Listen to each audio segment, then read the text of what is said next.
Kamusta, Libra? Welcome to Like a Tarot. Alamin muna natin ang angel number mo. Mamaya, gamit ang tarot cards, alamin natin kung ano ang mangyayari pagkatapos ng 4 na buwan. Ano ang may encounter mo, anong dapat ingatan or iwasan.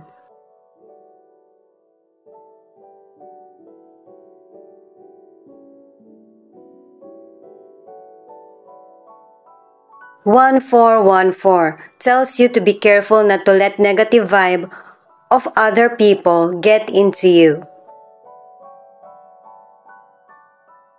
May mga tao talaga na sisira ng araw mo, pero wag mo hayaan na manaig yung negatibong energy nila kung nagchichismis man sila or meron silang hindi magawa na pinapagawa mo. Libangin mo yung sarili mo na para hindi ka maapektuhan ng mga negatibong tao. Gawin mo yung mga activities na makakapagpalimot sa'yo ng mga negatibo.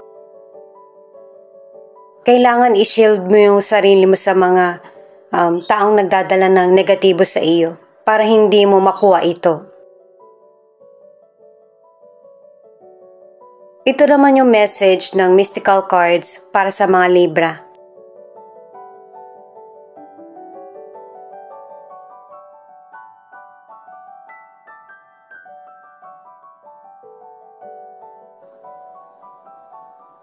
Itong mga cards mo na ito, pinapakita na gusto mo ng matatag na pundasyon. Kasi marami kang pangarap at saka ayaw mo nang ipakita na mahina ka. Nagpapakatatag ka sa anumang kinakaharap mo na situation. Sa trabaho mo man ito, sa pag-aaral mo, sa koneksyon mo sa kapwa, sa negosyo, kahit sa pamilya mo, sinisikap mo na hindi mapakita yung soft side mo. At saka may mga Libra na kahit na nagkakaroon ng hindi magandang situation, pinapakalma mo yung sarili mo, pero pinapakita na matapang ka. Kaya ito yung nagiging feeling mo kasi pinaparealize tayo ng universe kung ano yung halaga mo. Para sa mga bagong viewers, ang reading na ito ay timeless reading. General reading at guide po lamang kaya hindi po magre-resonate sa lahat. Kunin mo lang yung akma sa sitwasyon mo at kung kailan mo ito napanood, yun ang start ng 1-week reading para sa'yo. Ikaw na bahala magpalit kung si person mo ito o ikaw.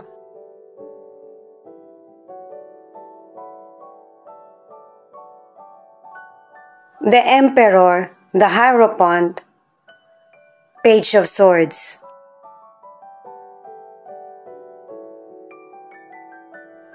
Pinapakita sa mga cards na pinagkakatiwalaan ka, ano man yung edad mo. Nakikita sa iyo yung imahe ng pagiging leader. Merong organization na sinasalihan ka o maraming nakakakilala sa iyo. At kahit dito pinapakita na pinoprotektahan mo yung sarili mo sa mga taong sumisira sa iyo. Kilala mo eh. Mag-ingat ka dun sa taong akala mo concerned sa iyo pero basher mo. Sa career o negosyo, kung meron kang inatenan na interview, makakapasa ka. Kung meeting man yung inatenan mo, magiging maganda yung daloy. Magiging pabor sa iyo. At saka napakaseryoso mo at saka nakaplano yung mga ginagawa mo sa career or sa negosyo. Kahit na may ilang Libra na hindi ka mahilig makayalubilo, nilalakasan mo yung loob mo kasi alam mo meron ka matututunan sa kapwa mo. Para sa ilan sa negosyo, may sinimulan kang maliit na negosyo at pinagpapatuloy mo ito na paunlarin. unti-unti mo tong mapapalago or kikita ka kasi kalma mo tong hinaharap at saka yung nagfo-focus ka ba, sinusuri mong maigi na nakakatulong sa iyo. May ilang single na pareho kayong hindi pa na-develop yung feelings nyo. Sa ngayon, hindi pa kayo magkaibigan or magkasundo. Pero ito yung way ng universe na para magkalapit kayo at saka makilala niyo yung isa't isa. Ang ilan sa relationship, tukoy nyo na ng person mo kung ano yung emosyon at feelings nyo sa isa't isa. Pero may mga panahon talaga na hindi may iwasan na meron kayong hindi pagkakasunduan. Itong The Hermit ang nagsasabi na panahon mo ito para mag-reflect kung ano yung landas na dapat mong tatahakin. At saka seryoso kang tao, kinakat mo na din kung ano man yung connection mo sa mga person na alam mong magpapasira sa araw mo or emosyon. At yung paglayo mo sa situation ay makakatulong sa'yo para magkaroon ka ng bagong kaalaman at saka ma-refresh yung feelings mo sa mas positibo.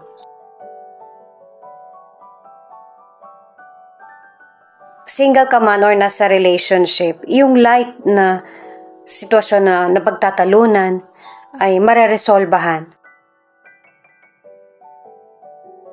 At ipinakita na ng The Hermit na makakatulong sa iyo yung pagdistansya mo sa situation. Ano man ang sitwasyon na nagaganap, patungkol man ito sa love life, sa karir mo, sa negosyo, or personal. Ito pa yung ibang cards para sa ano ang mangyayari pagkatapos ng 4 months. Ano yung may encounter mo, ano yung dapat iwasan or ingatan.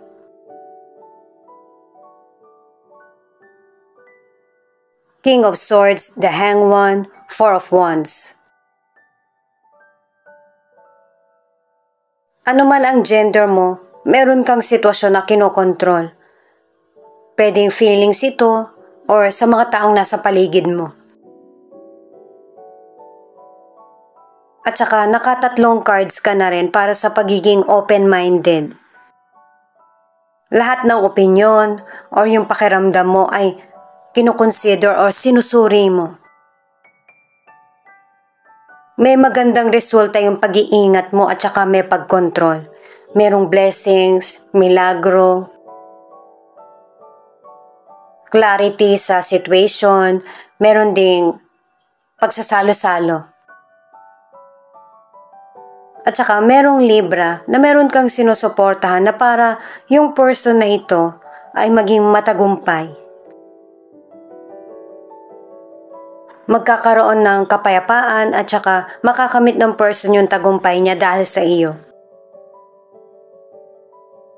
At dahil sa kabutihan mo, nasishare mo yung tagumpay mo, kaalaman mo, babalik sa iyo yung magandang blessing.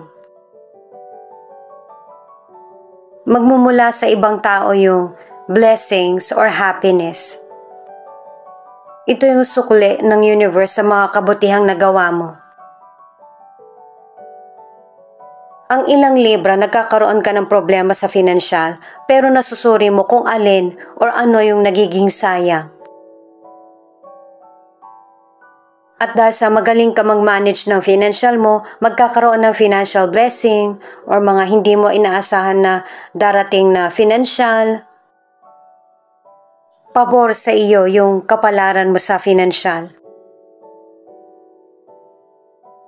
Para sa ilang single, kahit ayaw nyo sa isa't isa or ayaw sa iyo nung potential person, magkikita at magkikita kayo. Kasi meron kayong parehong connection or friends. Magkakaroon kayo ng chance na makapag-usap.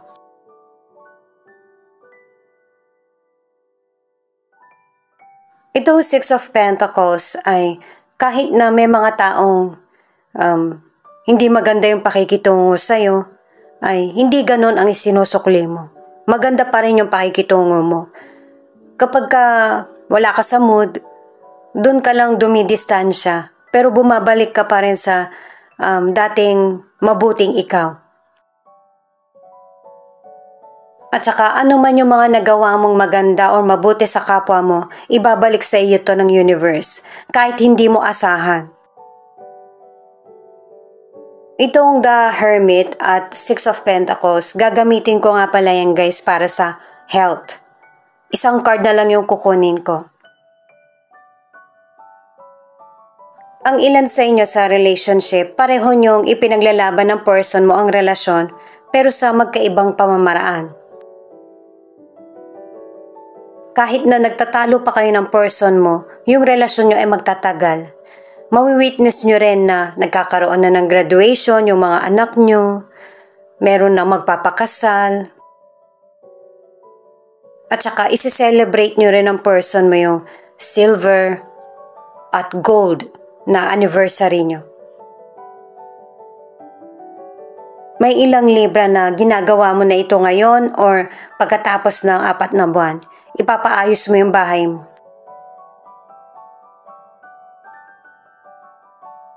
Ito na yung 3 final card.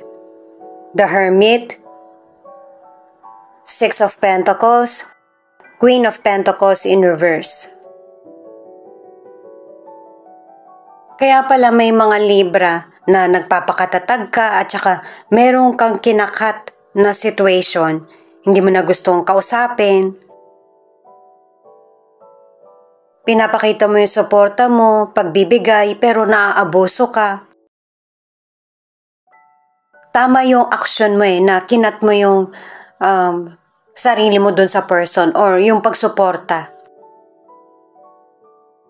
May konting chance na ikaw yung maging dahilan para magbago itong person na ito.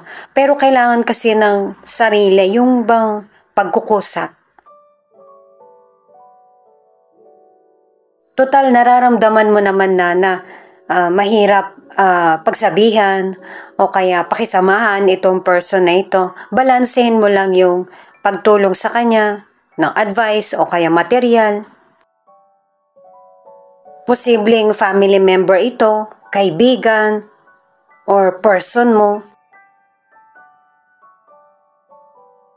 Sa kalusugan, maiksi lang yung sinasabi. Kasi yung kalusugan mo okay naman eh. Nagagawa mo lahat ng gusto mo, nakakain mo. Naiinom mo rin kung ano yung mga gusto mong inumin. Pero ang paalala ng mga cards na ito, na magkakaroon ka ng illness, hindi man ngayon, in the future, na kailangan bigyan mo ng atensyon. Yung pagbaliwala kasi ang magiging dahilan para yung sakit mo ay maging seryoso. Ang ilang Libra, marami kang dahilan kaya hindi ka magpapacheck up. Yung illness ang pipili ng schedule mo para magpa-check up ka. Pero guys, ang ilan sa inyo hindi pa naman ito mangyayari. Kapag naramdaman mo, huwag mong baliwalain kasi maaagapan siya. Para sa ilang single, hindi ka ready na makipagrelasyon at nakikita ito ng potential person. Naiintindihan ka ng potential person kahit hindi mo sa kanya sabihin, nakukutuban niya na meron kang nakaraan. Para sa ilang single, huwag mong pabayaan yung sarili mo. Mas maigi na ihanda mo para sa susunod na makakarelasyon mo. Ito yung message ng person mo na posible rin ipakita kung ano yung feelings mo. Kaya walang time yung person mo sa relasyon nyo kasi mas inuuna niya yung responsibilidad sa trabaho para matugunan yung kailangan nyo. Hindi rin naman siya masaya sa ganitong sitwasyon. Sa mga susunod na araw or buwan, yung person mo ay magre-reach out sa iyo. Magkakaroon kayo ng time na makapag-usap. Kahit hirap, yung person mo ay sinisikap niyang mabalanse yung oras niya sa sarili, sa trabaho niya, at saka sa mga responsibilidad. Naiisip na rin ng person mo na masyado na siyang nagbibigay ng oras sa ibang bagay. Nakakaligtaan niya na yung mga importante. At may ilan na yung person mo, kung ano yung nangyari sa inyo sa past na kaguluhan o kaya past person mo, naiisip mo, i-let go mo na ito. Kasi ito yung magiging dahilan para hindi ka makamove forward sa buhay mo. May mga sign ng ipinapakita ang universe na palayain mo yung sarili mo sa mga negatibong sitwasyon. Kasi pareho kayong maiipit ng person mo sa sitwasyon na natapos na or nangyari na. Mas importante yung ngayon. Kung ano yung dapat nyong simulan ng person mo. Katulad ng sinabi kanina, yung person mo magre-reach out sa'yo. Pero posibleng ikaw na yung wala ng gana. Kumbaga, hindi mo muna siya gustong makausap. Pinakita na rin ito sa tarot cards na meron kang puputulin na sitwasyon. Kasi tingin mo toxic na. At base sa card na ito, yung person mo, hindi pa rin siya magle-let go sa situation na gusto niyang ayusin or kung ano man yung dapat niyong tapusin or pag-usapan. Nilalakasan pa rin ng person mo yung loob niya sa kinakatakutan niya na kung ano yung magiging ending ng sitwasyon niyo. Pero gusto pa rin sumugal ng person mo ano man yung mangyari. Kaya hindi siya basta-basta magle-let go. Kaya may ilan sa inyo nagtatalo kayo sa relationship. Pero hindi naman kayo naghihiwalay. Merong space na nagaganap sa ilan sa inyo sa relationship, hindi kayo nagkakausap, pero nagtutuloy pa rin yung relasyon nyo.